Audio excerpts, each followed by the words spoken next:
Hello, welcome to national rankers. मैं हूं आभा गुप्ता सेरीवाल और हम पढ़ रहे हैं क्लास 12 का अकाउंट, जिसमें चैप्टर 12 वित्तीय विवरणों के विश्लेषण से संबंधित कुछ न्यूमेरिकल प्रॉब्लम्स। इसके पहले मैंने आपको बताए, थ्योरी उसको बताई, ऑब्जेक्टिव टाइप क्वेश्चंस हम कर चुके हैं। अब हम आपके लिए लेकर आए हैं एग्जाम की दृष्टि से आईएमपी क्वेश्चंस, ऐसे थ्योरेटिकल क्वेश्चंस जो अक्सर बोर्ड एग्जाम्स में आते हैं और पिछले 5 वर्ष की बोर्ड एग्जाम्स में आए हुए ये क्वेश्चंस हैं, जिन्हें आप याद अगर करेंगे तो आपको 100% सफलता उससे मिलेगी। इसके लिए हमने इस क्वेश्चंस को 3 कैटेगरी में डिवाइड किया है: अति लघुत्री, लघुत्री और निबंधात्मक। सबसे पहले हम आपको वेरी शॉर्ट अति लघुत्री क्वेश्चन बताएंगे। वित्तीय विवरणों के विश्लेषण से क्या आशय है?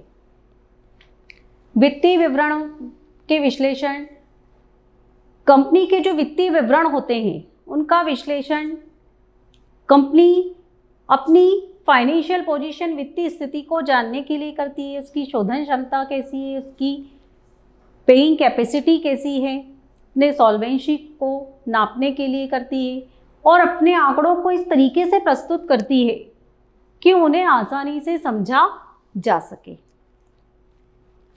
सेकंड क्वेश्चन है हमारा, तुलनात्मक वित्तीय विवरण की परिभाषा दीजिए।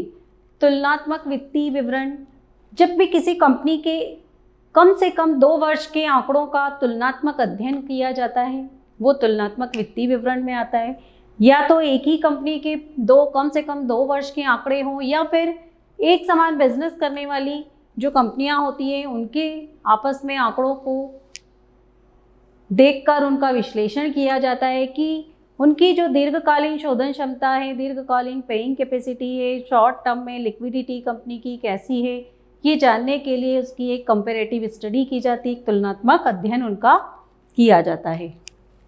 समान आकार के आय विवरण से क्या आशय है? समान आकार के आय विवरण जिसमें रेवेन्यू फ्रॉम ऑपरेशन को बेस माना जाता है।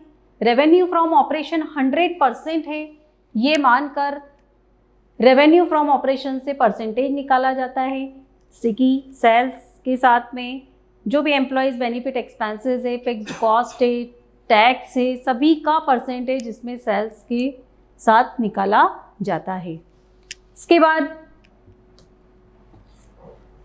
वित्तीय विवरणों के विश्लेषण की सीमाएं बताइए। वित्तीय विवरणों की सबसे पहली विशेषता ये है कि वित्तीय विवरण जो होते हैं वो आपस में एक दूसरे से तुलना की जाती है। कम से कम 2 वर्ष के इसके लिए डाटा होने चाहिए, आंकड़े होना चाहिए, समक उपलब्ध होने चाहिए, उनकी आपस में तुलना की जाती है। इसके अलावा आंकड़ों को इस तरीके से प्रस्तुत किया जाता है कि वो आसानी से समझ में आ सके, मतलब उनको सरल बना दिया जाता है। उसके बाद वित्तीय विश्लेषण के जो आंकड़े होते हैं वो अपने आप में कोई महत्वपूर्ण सूचनाएं उपलब्ध नहीं कराते। जब उनको एनालाइज किया जाता है, उनका विश्लेषण किया जाता है, तो उनसे काफ़ी सारी महत्वपूर्ण सूचनाएं प्राप्त हो सकती हैं। इसकी अनेक विधियां हैं। हमने भी अब इस चैप्टर में 2 विधि पढ़ी, इसमें एक तुलनात्मक आय विवरण पढ़ा और एक समान आकार आय विवरण पढ़ा। तुलनात्मक वित्तीय विवरण विश्लेषण की क्या उपयोगिता है?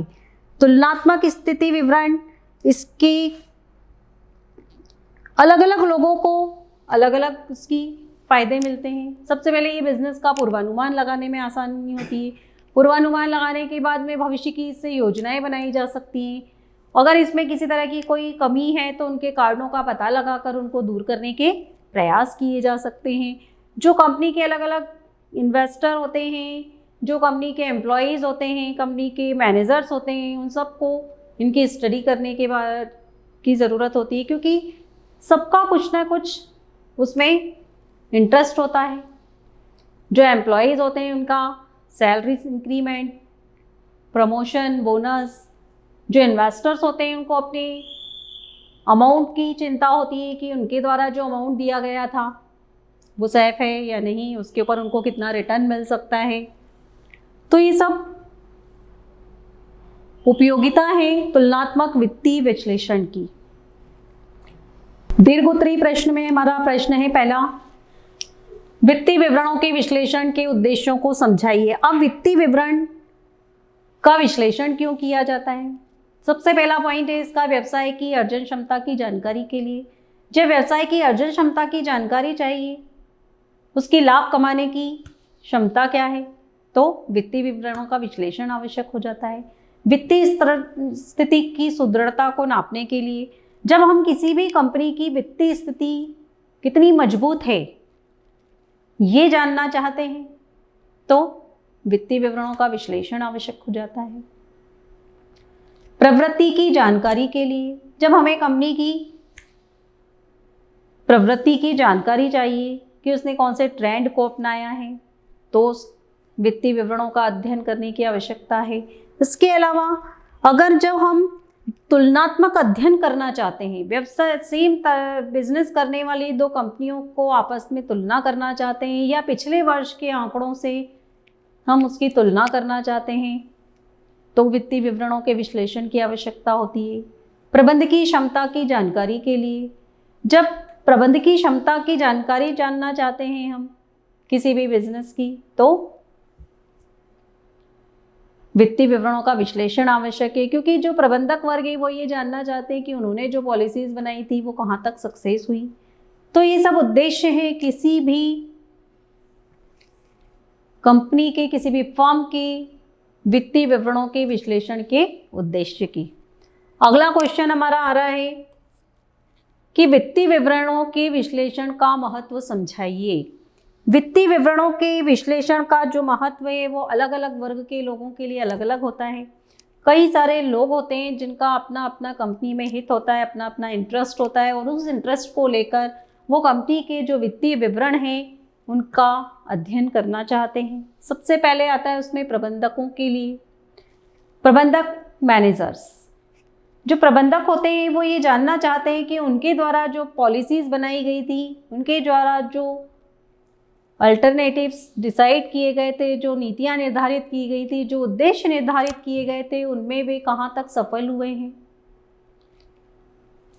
इसके अलावा निवेशकों के लिए, विनियोजकों के लिए, जो विनियोजक होते हैं व्यापार बिजनेस के, वो ये जानना चाहते हैं कि उन्होंने जो पैसा बिजनेस में लगाया था वो कहाँ तक सुरक्षित है, क्या जब वो उसको वापस चाहते हैं तो टाइमली उनको वो पैसा उनका वापस मिल जाएगा। ऋणदाताओं के लिए, ऋणदाता जो बिजनेस को लोन देते हैं, कंपनियों को लोन देते हैं, तो वो भी ये जानना चाहते हैं कि बिजनेस की पेइंग कैपेसिटी क्या है, क्या उनके ब्याज पर उनके मूलधन पर उनको ब्याज मिलेगा समय से, क्या एक निश्चित समय के बाद उसका भुगतान उन्हें प्राप्त हो जाएगा। कर्मचारियों के लिए, कर्मचारी अपने वेतन वृद्धि, बोनस, प्रमोशन इसकी आशा रखते हैं, तो इसके लिए वो कंपनी के वित्तीय विवरणों का अध्ययन करते हैं, क्योंकि इसी के ऊपर उनका भविष्य टिका होता है।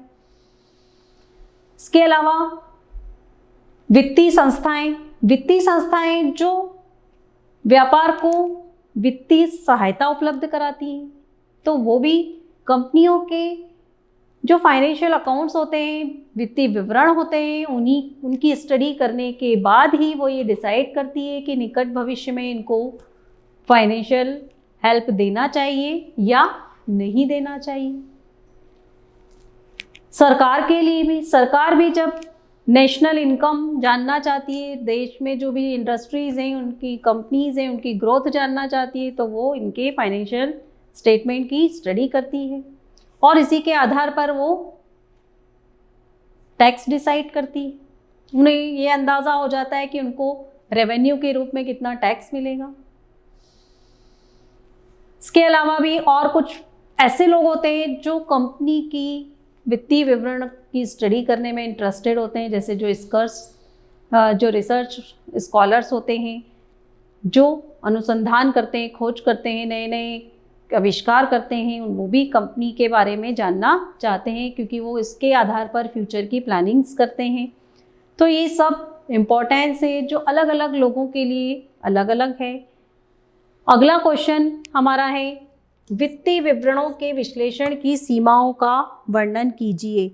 वित्तीय विश्लेषण की सीमाएं, सबसे पहला पॉइंट है इसका गुणात्मक विश्लेषण का अभाव। इसमें सिर्फ संख्यात्मक पहलुओं पर ही ध्यान दिया जाता है, गुणों के ऊपर इसमें कोई ध्यान नहीं दिया जाता। जैसे किसी कर्मचारी की कार्यक्षमता है, की प्रशंसा है, तो इसमें इन चीज़ों को बिल्कुल ही नकार दिया जाता है, नेग्लेक्ट कर दिया जाता है, इन चीज़ों को ध्यान में नहीं रखते। सिर्फ जो मौद्रिक और संख्याओं में नापे जा सकते हैं उन्हीं को इसमें, उन्हीं तथ्यों को इसमें शामिल किया जाता है। ये सबसे बड़ी कमी है इसकी। सेकंड नंबर पे है इसका कि भावी अनुमान लगाने में कठिनाई होती है, क्योंकि भूत के आधार पर, भूत और वर्तमान के आधार पर हम भविष्य का निर्धारण नहीं कर सकते। जो हो चुका है उसको बदल नहीं सकते, लेकिन फ्यूचर तो क्या होता है, भविष्य तो पूरी तरह से अनिश्चित होता है। कुछ भी कहना उसके बारे में असंभव है, कुछ भी हो सकता है। तो भविष्य का अनुमान लगाने में इसके द्वारा कठिनाई होती है। इसके बाद 1 वर्ष के समंक का पर्याप्त, इसमें अगर मान लीजिए कि आपको 2 वर्ष के डाटा उपलब्ध नहीं है, 2 वर्ष के समंक उपलब्ध नहीं है, तो आप किसी भी निष्कर्ष पर नहीं पहुंच सकते। 1 वर्ष के डाटा इसके लिए बिल्कुल ही अनुपयोगी होते हैं। इसके बाद अगला जो पॉइंट है हमारा वो मूल्यांकन का आधार। इसमें मूल्यांकन का आधार संपत्तियों को उनके बाजार मूल्य पर नहीं माना जाता, बल्कि उनके पुस्तक मूल्य पर माना जाता है, जबकि पुस्तक मूल्य और बाजार मूल्य दोनों में बहुत अंतर होता है। इसके अलावा इसमें परिणामों का सत्यापित नहीं होना, क्योंकि इसमें जो आंकड़े दिए जाते हैं वो सत्य नहीं होते हैं, बनावटी होते हैं। तो ये सब कारण है वित्तीय विश्लेषण की कमियों के, ये इसकी सीमाएं। इसमें आपको सभी जो क्वेश्चन लॉन्ग वाले जितने भी क्वेश्चन हैं आपको उनमें 5-5 पॉइंट्स याद करना है, क्योंकि ये क्वेश्चन 5 मार्क्स में आते हैं। तो जब भी क्वेश्चन कोई आपको 5 मार्क्स में दिया जाता है तो आपको कम से कम 5 पॉइंट्स तो उसके लिखना ही है। अगर आपने 5 पॉइंट पूरे बिल्कुल सही लिखे हैं और उनका डिटेल भी आपने सही लिखा है तो आपको पूरे 5 मार्क्स मिल सकते हैं। तो इसके लिए आपको 5-5 पॉइंट ही याद करना है। और अगर आप 6 पॉइंट याद करते तो बहुत अच्छी बात है कि कभी आप एक आधी पॉइंट भूल गए तो कम से कम 5 तो आप लिख ही देंगे। तो ये थे हमारे लॉन्ग टाइप क्वेश्चंस, और इसी के साथ हमारा चैप्टर 12 वित्तीय विवरणों के विश्लेषण खत्म हो गया है। Thank you.